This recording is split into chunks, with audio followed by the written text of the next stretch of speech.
Two stupid children. Foolishness. Once upon a time, there was an old carpenter with a shiny, bald head. On sunny days, his head shined so brightly that people shaded their eyes when talking to him. On such a sunny day, a hungry mosquito was attracted to the old carpenter's bald half head. He landed on it and started biting into it. The carpenter was busy smoothing a piece of wood with a plane. When he felt the mosquito biting him, he tried to chase him away. But the hungry mosquito would not leave such a good-looking meal. So the man called over his son and asked him to get rid of the stubborn pest.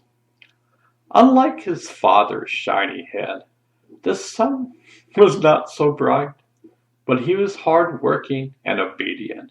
He said, "Don't worry, Dad. Be patient. I'll kill that bug with just one blow." Then he picked up a very sharp axe and took careful aim at the mosquito. Without thinking, he came down with the axe and split the mosquito in two.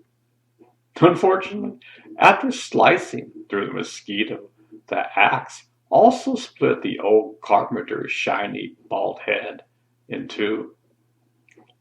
Meanwhile, an advisor to the king happened to be passing by with his followers.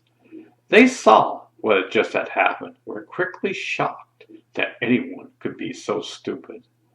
The king's advisor said, "Don't be surprised by human stupidity. This reminds me of a similar event that occurred just yesterday. In a village not far from here, a woman was cleaning rice. She was pounding it in a mortar with a pestle to separate the husk. As she worked up a sweat, a swarm of flies began buzzing around her head. She tried to chase them away, but the thirsty flies would not leave. Then she called over her daughter and asked her to shoo away the bothersome bugs. Although she was a rather foolish girl, the daughter always tried her best to please her mother. So she stood up from her own mortar, raised her pestle, and took careful aim at the biggest and boldest of the flies. Without thinking, she pounded the fly to death.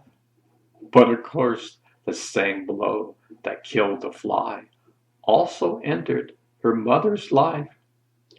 You all know what they say," said the advisor, finishing his story. "With friends like these, who needs enemy?" The moral is, a wise enemy is less dangerous than a foolish friend.